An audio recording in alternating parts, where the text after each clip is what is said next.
Hi friends, എല്ലാവർക്കും my നോട്ട്ബുക്കിലേക്ക് സ്വാഗതം. ഇന്നത്തെ വീഡിയോയിൽ നമ്മൾ ഡിസ്കസ് ചെയ്യാൻ പോകുന്നത് ദ പെർഫോമിംഗ് ആർട്സ് ഇൻ കേരളയാണ്. Performing arts in Kerala. അപ്പോൾ നമുക്കിവിടെ പറയാനുള്ളത് പ്രധാനമായിട്ടും നമ്മുടെ ഫോൾക്ക് ഡാൻസ്, അതായത് നാടോടി നൃത്തം, ദെൻ കൂത്ത്, കൂടിയാട്ടം, കഥകളി, യക്ഷഗാന, മോഹിനിയാട്ടം, ഓട്ടംതുള്ളൽ, തെയ്യാട്ടം, അതുപോലെ തൂക്കം എന്നീ 9 എണ്ണമാണ് നമ്മൾ ആദ്യം ഡിസ്കസ് ചെയ്യാൻ പോകുന്നത്. അപ്പോൾ ഈ ഒരു പോർഷൻ എന്ന് പറയുന്നത് ഏറ്റവും പ്രധാനമായിട്ട് വരുന്നത് KS-നാണ്. കേരള അഡ്മിനിസ്ട്രേറ്റീവ് സർവീസ് എക്സാമിന് പ്രിപ്പയർ ചെയ്യുന്നവർക്ക് ഈ ഒരു വീഡിയോ ഹെൽപ്ഫുൾ ആവുമെന്ന് കരുതുന്നു. അപ്പോൾ KS-ന്റെ ഒരു വളരെ ഇമ്പോർട്ടൻ്റ് ആയിട്ടുള്ള ടോപ്പിക്കാണ് കൾച്ചറൽ ഹെറിറ്റേജ് ഓഫ് കേരള എന്നത്.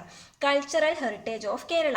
അപ്പോൾ ആ പോർഷനിൽ ഈ ഒരു ആർട്സ് ഫോംസ്, അതുപോലെ സ്കൾപ്ചേഴ്സ്, കേരള മ്യൂസിക്, അതുപോലെ ഡാൻസ് ഫോംസ് എല്ലാം തന്നെ ഇമ്പോർട്ടൻ്റ് ആണ്. അപ്പോൾ ചിത്രകല അതെല്ലാം. അപ്പോൾ അതിൽ വരുന്ന ഈ പെർഫോമിംഗ് ആർട്സ് ആണ് നമ്മൾ പഠിക്കുന്നത്. ആദ്യം തന്നെ നമുക്ക് ഫോൾക്ക് ഡാൻസിലേക്ക് പോകാം. അപ്പം ഞാൻ ഇതുപോലെ ഷോർട്ട് നോട്ട്സ് ഉണ്ടാക്കിയതാണ്. അപ്പോൾ അത് വെച്ചിട്ട് ജസ്റ്റ് എക്സ്പ്ലെയിൻ ചെയ്യാം.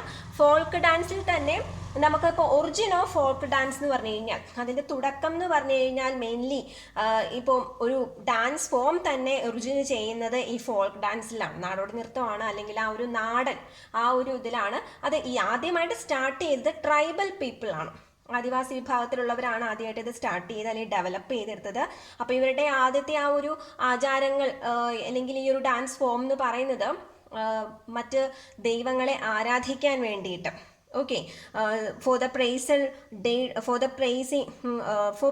the deities of hills and forest. അവരുടെ വനങ്ങളിലോ അവരുടെ കുന്നുകളിലോ അവരുടെ ആ ഒരു പ്രദേശങ്ങളിലുള്ള, അതായത് അവർ ആരാധിക്കുന്ന ദൈവങ്ങളെ പ്രകീർത്തിച്ചുകൊണ്ടുള്ള ഡാൻസ് അല്ലെങ്കിൽ ആ ഒരു മ്യൂസിക് ആയിരുന്നു, അല്ലെങ്കിൽ ആ ഒരു പദ്യങ്ങളായിരുന്നു അവർ ഈ ഡാൻസ് ഫോമിലേക്ക് ഉപയോഗിച്ചിരുന്നത്. പിന്നീട് അവരുടെ തന്നെ ഈ ട്രൈബൽ തന്നെ ഓർഡിനറി ആക്ടിവിറ്റീസും പിന്നീട് ഈ ഒരു കാര്യത്തിന് വിഷയമാക്കി, ഈ ഒരു ഡാൻസ് ഫോംസിന്. പിന്നീട് അവർ രാമൻ, അതുപോലെ കൃഷ്ണൻ, അവരെ പറ്റിയൊക്കെയുള്ള ശ്രീരാമനെ പറ്റിയും കൃഷ്ണനെ പറ്റിയൊക്കെയുള്ള സോങ്സും അവർ ഉണ്ടാക്കി. ഇപ്പോൾ ഫോൾക്ക് ഡാൻസ് എന്ന് പറയുമ്പോൾ ഈ ഒരു 3 രീതിയിലും പല രീതിയിൽ രൂപാന്തരം പ്രാപിച്ചു വന്നിട്ടുണ്ട്. പിന്നെ ഈ ഒരു നമ്മുടെ ഡാൻസ് ഡ്രാമ എന്നൊക്കെ പറയുമ്പോഴും പുരാതന കാലത്തുണ്ടായിരുന്ന ഒരു 2 ഫോം ആയിരുന്നു. ഒന്ന് യാത്രകളി, അതുപോലെ മറ്റൊന്നായിരുന്നു സംഘകളി. യാത്രകളി, സംഘകളി. ഞാൻ ഈ ഷോർട്ട് നോട്ട്സ് ഉണ്ടാക്കിയിരിക്കുന്നത് വളരെ ഷോർട്ടായിട്ടും അതുപോലെ സ്പീഡിലും എനിക്ക് മാത്രം എലിജിബിൾ ആണ് ശരിക്കും പറഞ്ഞാൽ. എങ്കിലും ഞാൻ എക്സ്പ്ലെയിൻ ചെയ്യാം, നിങ്ങൾക്കത് വായിക്കാൻ ബുദ്ധിമുട്ടുണ്ടാവുമായിരിക്കും. യാത്രകളിയുണ്ട്, സംഘകളിയുണ്ട്. ഇനി യാത്രകളിയിൽ നിന്നാണ് ഈ സോഡ് ഡാൻസ്, അതായത് വാൾ യൂസ് ചെയ്തിട്ടുള്ള ഡാൻസ് ഒക്കെ ഉണ്ടായത്. അതുപോലെ സംഘകളി.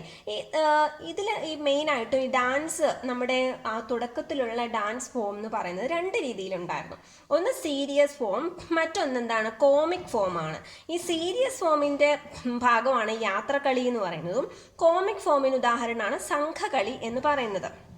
ഓക്കെ, ഇനി ഈ 11ാം നൂറ്റാണ്ട് ആ ഒരു സമയത്തൊക്കെ എന്ന് വെച്ചാൽ ഉണ്ടായിരുന്ന 2 പ്രധാനപ്പെട്ട ഡാൻസ് ഫോംസ് ആയിരുന്നു കുടൈ കൂത്ത്, അതുപോലെ കുടം കൂത്ത്. കുടൈ കൂത്ത് എന്ന് വെച്ചാൽ കുട ഉണ്ട്, അല്ലെങ്കിൽ അംബ്രല്ല ഡാൻസ്. കുടം കൂത്ത് എന്ന് പറഞ്ഞാൽ എന്താണ്, ഒരു കലം അല്ലെങ്കിൽ പോട്ട് വെച്ചിട്ടുള്ള പോട്ട് ഡാൻസ്. അങ്ങനെ 2 ഡാൻസ് ഫോംസ് ആണ് പ്രധാനമായിട്ടും ഉണ്ടായിരുന്നത്. ഈ കുടൈക്കൂത്ത് അല്ലെങ്കിൽ കുടം കൂത്ത് എന്ന് പറയുന്നത് പ്രധാനമായിട്ടും ഉണ്ടായിരുന്ന 2 ടെമ്പിൾസ് നമ്മൾ ഓർത്ത് വെക്കണം. അതിൽ ഒരു ടെമ്പിളിൻ്റെ പേര് എന്ന് പറയുന്നത് തൃക്കൊടിത്താനം ടെമ്പിളാണ്. അവിടെ ഈ 2 എണ്ണം, അതായത് ഈ ഒരു അംബ്രല്ല ഡാൻസിൻ്റെയും പോട്ട് ഡാൻസിൻ്റെയും 2 സ്റ്റോൺ പാനലുകൾ ഉണ്ട് ഈ ടെമ്പിളിൽ. എവിടെയാണ്? തൃക്കൊടിത്താനം ടെമ്പിളിൽ. ഇനി മറ്റൊരു ടെമ്പിളാണ് ഇവിടെ പറഞ്ഞിരിക്കുന്നത് ത്രിവിക്രമമംഗലം എന്ന് പറയുന്ന അങ്ങനെ ഒരു ടെമ്പിൾ ഉണ്ട്.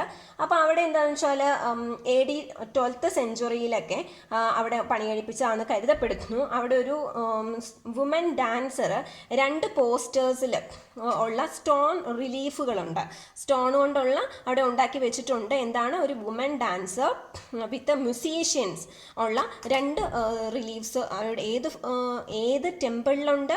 തിരുവിക്രമമംഗലം ടെമ്പിളിലുണ്ട്. ഇനി ഇതിലെല്ലാം തന്നെ ഈ ഉപയോഗിച്ചിരിക്കുന്ന ഓരോ മുദ്രകളൊക്കെ ഉണ്ടല്ലോ, അത് മെയിനായിട്ടും ഭരതനാട്യത്തെ ബേസ് ചെയ്തിട്ടുള്ളതാണ്. അപ്പോൾ ഈ ഭരതനാട്യം എന്ന് പറയുന്നത് ഒരു 12th സെഞ്ച്വറി AD എല്ലാ ടെമ്പിൾസിലും വളരെ പ്രധാനപ്പെട്ട ഒരു ഇൻ്റഗ്രൽ പാർട്ട് തന്നെയായിരുന്നു ഈ ഭരതനാട്യത്തിൻ്റെ ഒരു ഫീച്ചേഴ്സ് എന്നൊക്കെ. അവിടെയുള്ള സ്കൾപ്ചേഴ്സൊക്കെ കണ്ടു കഴിഞ്ഞാൽ തന്നെ നമുക്കതായിട്ട് മനസ്സിലാകും. ഇനി ഭരതനാട്യത്തിൻ്റെ തന്നെ മെയിൻ 2 ഫീച്ചേഴ്സ് ആണ് നൃത്ത അതുപോലെ നൃത്യ. നൃത്തവും നൃത്യവും. ഈ നൃത്ത എന്ന് പറയുന്നത് എന്താണ്, നൃത്യം എന്ന് പറയുന്നത് എന്താണെന്ന് നോക്കാം. നൃത്ത എന്ന് പറഞ്ഞാൽ that consisted of rhythmical movements without any story or melody. Rhythmical movements ആണ്. ഒരു സ്റ്റോറി പറയുകയോ ഒരു മെലഡിയോ ഇല്ലാതെ, ഒരു സ്റ്റോറി പറയാതെ തന്നെ ഉള്ള റിത്തമിക്കൽ മൂവ്മെന്റ്സ് ആണ് നൃത്ത എന്ന് പറയുന്നത്. ഇനി എന്താണ് നൃത്യം? നൃത്യം എന്ന് പറയുന്നത് മെയിനായിട്ടും അത് സാൻസ്ക്രിത് രീതിയിൽ നിന്ന് വന്നതാണ് ഇത് വന്നിരിക്കുന്നത്.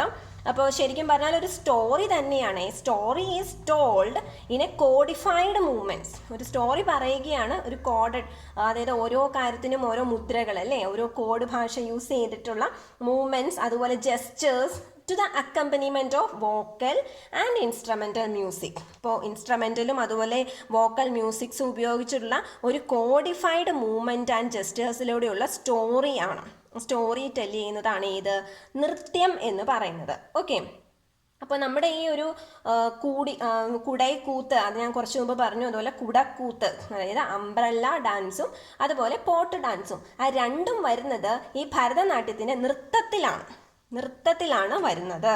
Okay, and they had no melody or സ്റ്റോറിയും ഇതൊന്നും ഇല്ലാത്തത് അല്ലേ. അപ്പോൾ നിങ്ങൾക്കത് മനസ്സിലായി കാണും.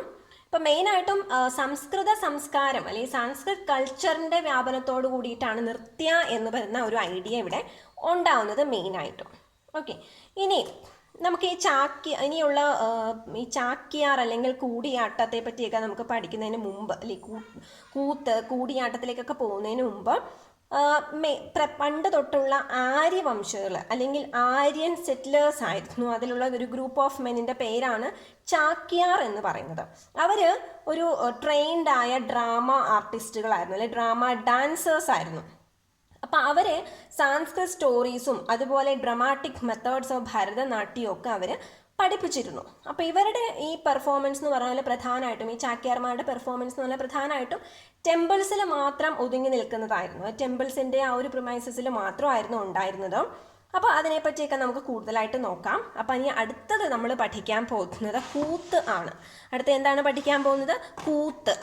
അപ്പോൾ കൂത്ത് എന്ന് പറഞ്ഞാൽ അതൊരു മോണോ ആക്ട് ആണ് ശരിക്കും പറഞ്ഞാൽ. That is played by a single actor. ആ സിംഗിൾ ആക്ടർ ഒരാളുള്ളൂ ശരിക്കും. ആരാണ്? ചാക്യാർ എന്ന് പറയും അല്ലേ, ചാക്യാർ.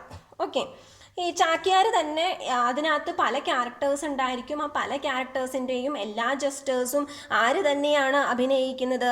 അത് ചാക്യാർ തന്നെയാണ് അഭിനയിക്കുന്നത്. അപ്പോൾ ഈ ഒരു കൂത്തിനെ പറ്റി, അല്ലെങ്കിൽ കൂത്ത് എത്ര പഴക്കം ഉള്ളതാണ് എന്നറിയാൻ വേണ്ടിയിട്ട് നമുക്കൊരു തെളിവുണ്ട്. അതായത് ഈ കൂത്തിനെ പറ്റി പ്രതിപാദിച്ചിരിക്കുന്ന ഒരു പഴയ കൃതിയുണ്ട്, ഒരു തമിഴ് എപ്പിക്കാണ്. അത് ഏതാണ്? ചിലപ്പതികാരം. ഏതാണ്? ചിലപ്പതികാരം. അതായത് പോസ്റ്റ് സംഘം പീരീഡിലുള്ള ചിലപ്പതികാരം എന്ന തമിഴ് എപ്പിക്കിൽ ഇതിനെപ്പറ്റി മെൻഷൻ ചെയ്തിട്ടുണ്ട്. അതിൽ പറഞ്ഞിരിക്കുന്നത് ചേര രാജാവായിരുന്ന ചെങ്കുട്ടവനും അദ്ദേഹത്തിൻ്റെ റാണിക്കും വേണ്ടിയിട്ട് കുട്ടസാക്യൻ, പറയൂരുള്ള കുട്ടസാക്യനാണ് ആദ്യമായിട്ട് അവിടെ കൂത്ത് നടത്തിയിട്ടുണ്ട് എന്നൊരു തെളിവ് ആ ബുക്കിലുണ്ട്. ഏതിലാണ്? ചിലപ്പതികാരത്തിൽ പറഞ്ഞിട്ടുണ്ട് ചേര രാജാവായിരുന്ന ചെങ്കുട്ടവനും റാണിക്കും വേണ്ടിയിട്ട് കുട്ടസാക്യൻ, പറയൂരുള്ള കുട്ടസാക്യൻ ഇങ്ങനെ കൂത്ത് അവതരിപ്പിച്ചിട്ടുണ്ട് എന്നൊരു ഇതുണ്ട്.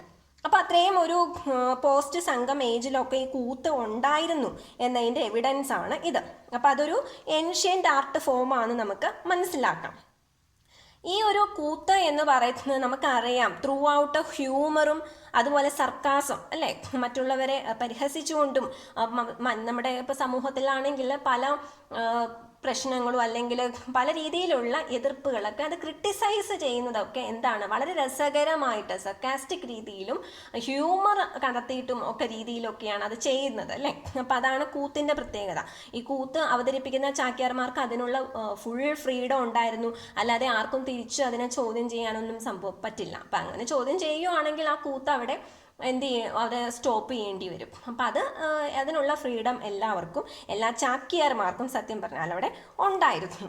അപ്പം കൂത്തിനെ പറ്റി പറയുമ്പോൾ മറ്റൊരു കാര്യം പറയേണ്ടത്, മെയിനായിട്ട് 3 തരത്തിലുള്ള 3 ഡിഫറെൻറ്റ് ഫോംസ് ഓഫ് കൂത്തുണ്ട്.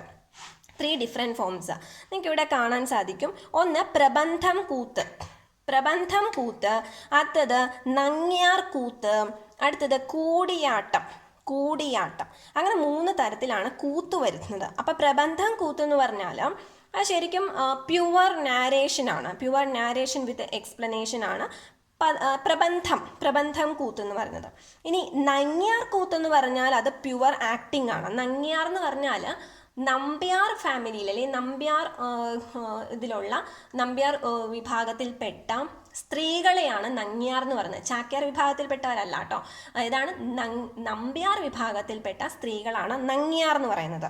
അപ്പോൾ അതിൽ പ്യുവർ ആക്ടിംഗ് ആണ് ഏത് നങ്ങ്യാർ കൂത്തിൽ വരുന്നത്. ഇനി കൂടിയാട്ടം എന്ന് പറയുമ്പോൾ എന്താ പ്രത്യേകത എന്ന് വെച്ചാൽ അവിടെ ചാക്യാരും വരും നങ്ങ്യാരും രണ്ടുപേരും കൂടി പ്രസൻറ്റ് ചെയ്യുന്നതാണ് എന്ത് കൂടിയാട്ടം എന്ന് പറയുന്നത്. അതൊരു തിയേട്രിക്കൽ റെപ്രസെൻറ്റേഷൻ ആണ്. അതാണ് ഈ 3 തമ്മിലുള്ള ഡിഫറൻസ് എന്ന് പറയുന്നത്. ഇനി ഈ ഒരു കൂത്ത് എന്ന് പറയുന്നത് പ്രധാനമായിട്ടും അത് അവതരിപ്പിച്ചിരുന്ന തിയേറ്റേഴ്സ് എന്ന് പറയുന്നത് കൂത്തമ്പലങ്ങളായിരുന്നു. അമ്പലങ്ങളിൽ അല്ലെങ്കിൽ പ്രധാനപ്പെട്ട ടെമ്പിൾസിൽ പലതിലും കൂത്തമ്പലങ്ങൾ ഉണ്ടായിരുന്നു. അതേ തിയേറ്റേഴ്സ്. ഓക്കെ, ഈ പ്രധാനപ്പെട്ട ഇപ്പോഴും പ്രധാനപ്പെട്ട പല ക്ഷേത്രങ്ങളിലും ഈ കൂത്ത് വളരെ പ്രധാനമായിട്ട് നടത്തുന്നുണ്ട്.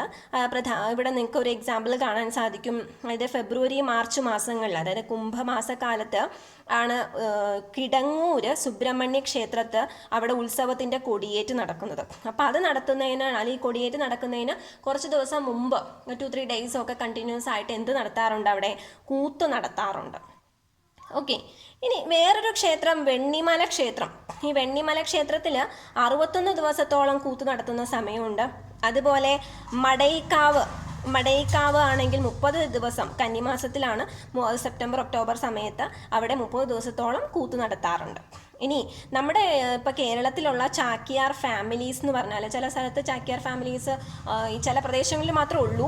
അതെവിടെയൊക്കെയാണ് മെയിനായിട്ട് ഉള്ളത്? ഇരിഞ്ഞാലക്കുട, മാങ്ങാനം, അതുപോലെ കിടങ്ങൂർ. ഇരിഞ്ഞാലക്കുട, മാങ്ങാനം ആൻഡ് കിടങ്ങൂർ ഈ പ്രദേശങ്ങളിലാണ് ചാക്യാർ ഫാമിലീസ് ഉള്ളത്. ഈ ഇരിഞ്ഞാലക്കുടയുള്ള ചാക്യാർ ഫാമിലിയിലെ പ്രമുഖനാണ് ചാച്ചു ചാക്യാർ. ആരാണ് ചാച്ചു ചാക്യാർ എന്ന് പറയുന്നത്? അതുപോലെ മങ്ങാനം ആ ഒരു പ്രദേശത്തുള്ള അല്ലെങ്കിൽ ആ ഒരു ഫാമിലിയിൽപ്പെട്ട ആളാണ് പൊതിയിൽ രാമൻ ചാക്യാർ. അപ്പോൾ നമ്മൾ ഈ 2 എണ്ണം പഠിച്ചു, ഫോൾക്ക് ഡാൻസും കൂത്തും പഠിച്ചു. ഇനി ബാക്കി പോർഷൻസും ഉണ്ട്. അപ്പോൾ വീഡിയോ ഇഷ്ടമായെങ്കിൽ ഉറപ്പായിട്ടും കമൻറ്റ് പറയുക, മറ്റുള്ളവർക്ക് ഷെയർ ചെയ്ത് കൊടുക്കുക. അപ്പം അങ്ങനെയാണെങ്കിൽ നിങ്ങൾക്ക് ബാക്കി കൂടി കേൾക്കാൻ താല്പര്യമുണ്ടെങ്കിൽ കമൻറ്റ് ചെയ്യുക തീർച്ചയായിട്ടും. Thank you.